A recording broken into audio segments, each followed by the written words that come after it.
Chapter 4, The Age of Industrialization. Notes and summary from Class 10. Subject, Social Science. Book, India and the Contemporary World. Part 2, Introduction, Defining Industrialization. Industrialization is often associated with factories and machine production, but the history of industrialization begins before factories were established. Symbol of progress. In the early 20th century, images like dawn of the century, glorified machines and technology, railways, cameras, factories, as symbols of progress and the future. The Two Magicians. A trade magazine illustration contrasted Aladdin, representing the East/past, building a palace with a magic lamp, and a modern mechanic, representing the West/modernity, building bridges and towers with modern tools. Before the Industrial Revolution, even before factories emerged in England, there was large-scale industrial production for the international market, a phase historians call proto-industrialization. Moved to the countryside. In the 17th and 18th centuries, merchants from towns moved to the countryside to supply money to peasants and artisans to produce for international markets. Reason for shift. Merchants could not expand production in towns because urban craft guilds were powerful. Guilds controlled production, regulated prices, and restricted the entry of new people into the trade. Benefit to peasants. Poor peasants with tiny plots of land eagerly agreed to work for merchants. This income supplemented their shrinking cultivation income and utilized family labor resources. Production network. A merchant clothier in England would buy wool from a stapler, take it to spinners, then to weavers, fullers, and dyers. Finishing center. London was known as the finishing center, where cloth was finished before export. The coming up of the factory. Earliest factories came up in England by the 1730s, but multiplied in the late 18th century. Symbol of the era. Cotton was the first symbol of the new era. Imports of raw cotton soared from £2.5 million in 1760 to £22 million by 1787. Technological inventions. A series of inventions, carding, twisting, spinning, rolling, increased output per worker. The cotton mill, created by Richard Arkwright. Impact. It brought all processes under one roof and management. Advantage. Allowed for careful supervision, quality control, and labor regulation, which was difficult in the countryside. The pace of industrial change. Leading sectors. Cotton was the leading sector up to the 1840s. Afterward, the iron and steel industry led the way due to the expansion of railways. Persistence of traditional industries. New industries could not easily displace traditional ones. Even by the late 19th century, less than 20% of the workforce was in technologically advanced sectors. Role of non-mechanized sectors. Growth occurred in ordinary industries like pottery, glass, and food processing through small innovations. Slow technological adoption.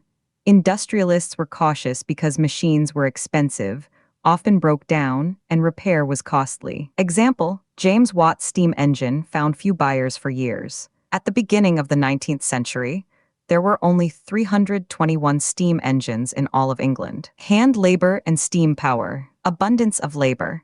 In Victorian Britain, there was no shortage of human labor, so wages were low. Preference for hand labor. Industrialists preferred hand labor over machines because seasonality. Industries like gas works and breweries needed labor only during specific seasons. Low cost. Machines required large capital investment, while labor was cheap. Market demand. Machines produced uniform goods, but the market often demanded intricate designs and specific shapes. Example, axes and hammers that required human skill. Class status.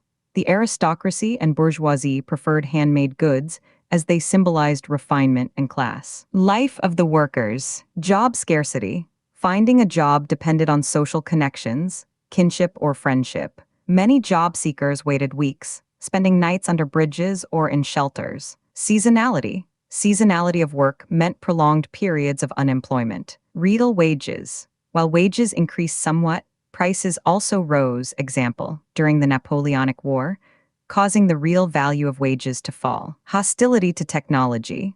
Fear of unemployment made workers hostile to new technology. Example, Women attacked the spinning jenny because it threatened their hand-spinning jobs. Construction boom.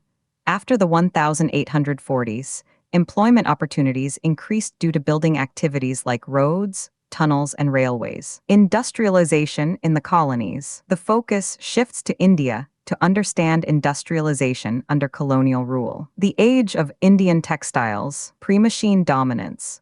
Before machine industries, Indian silk and cotton dominated the international market. Trade routes, land. Armenian and Persian merchants took goods via mountain passes to Afghanistan and Central Asia. Sea, a vibrant trade operated through Surat, Gujarat, Masulipatam, Coromandel Coast, and Hooghly, Bengal. Role of Indian merchants. They financed production, carried goods, and supplied exporters. Decline of old ports. By the 1750s, European companies gained power and monopoly rights, leading to the decline of Surat and Hooghly and the rise of Bombay and Calcutta. What happened to weavers? Once the East India Company, EIC, established political power, it asserted monopoly rights to trade. Appointment of Gumastas. The EIC appointed paid servants called Gumastas to supervise weavers, collect supplies, and examine cloth quality. System of advances. To prevent weavers from dealing with other buyers, the company gave them loans, advances, to buy raw materials. This tied the weavers to the company. Loss of independence. Weavers had to lease out their land and devote all time to weaving. Clashes. Gumastas were outsiders who acted arrogantly and punished weavers for delays, leading to clashes and village desertions. Manchester comes to India. Decline in exports. As cotton industries developed in England, the government imposed import duties on textiles, causing Indian exports to decline. Flood of imports. British machine-made goods flooded the Indian market. By the 1870s, over 50% of Indian imports were cotton piece goods. Problems for weavers. Market collapse. Export markets shrank, and local markets were glutted with cheap Manchester imports. Raw material shortage. During the American Civil War, Britain bought raw cotton from India. Prices shot up, and Indian weavers could not afford raw material. Factory competition. By the late 19th century, factories in India began producing machine goods, further threatening weavers. Factories come up. First mills, cotton. First mill in Bombay, 1854. Jute, first mill in Bengal, 1855. Others, Elgin Mill in Kanpur, 1860s. First mill in Ahmedabad. The early entrepreneurs. Source of capital.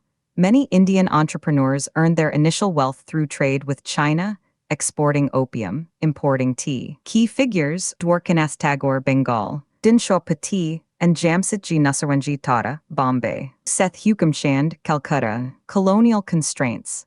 Indian merchants were barred from trading with Europe in manufactured goods and were gradually edged out of shipping. European managing agencies controlled a large sector of Indian industries. Where did the workers come from? Migration. Workers came from neighboring districts. Peasants and artisans who found no work in villages moved to industrial centers. Example, 50% of Bombay workers came from Ratnagiri district. Role of the jobber. Industrialists employed a jobber, usually an old, trusted worker, to recruit new people. The jobber became powerful and often demanded money or gifts for favors. The peculiarities of industrial growth. Focus of European agencies.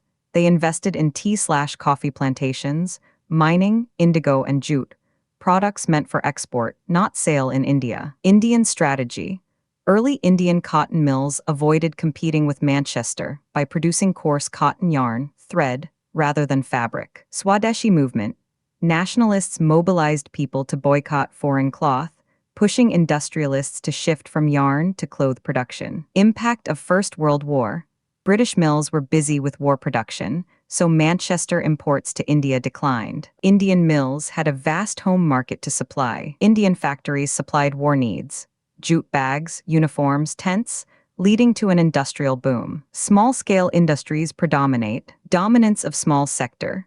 Even after the war, large factories were a small segment, mostly in Bengal and Bombay. Small-scale production continued to predominate. Handloom survival.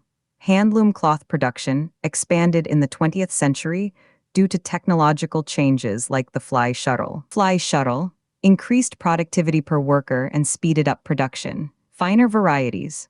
Weavers of finer varieties, like Banarasi or Balachari saris, survived better than those producing coarse cloth because the demand from the rich was stable, unlike the poor who were affected by famines. Market for goods. Manufacturers used various methods to persuade people to buy new products. Advertisements made products appear desirable and necessary. Labels like "Made in Manchester," were used as a mark of quality and to make the manufacturer familiar. Images of gods. Images of Indian gods, Krishna, Saraswati, were printed on labels to give divine approval and make foreign goods look familiar. Calendars, used to reach people who could not read, hung in tea shops and homes, ensuring constant visibility of the brand. Royal figures. Images of emperors and nawabs implied that the product was of high quality and respected by royalty. Nationalist message. Indian manufacturers used advertisements to spread the message of Swadeshi. If you care for the nation, buy products that Indians produce. Summary: the Age of Industrialization was not just about the growth of factories.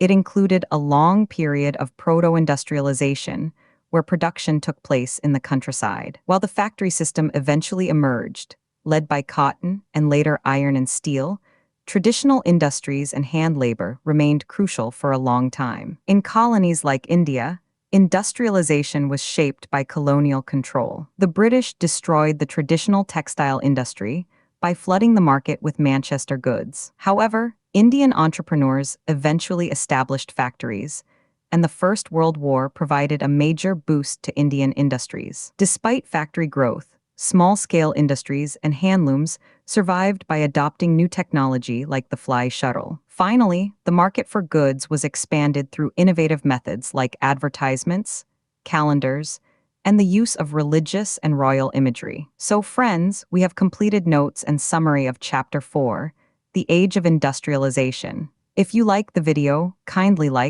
hype the video and share it with your friends. Also subscribe. We will meet in the next video. Thank you for watching.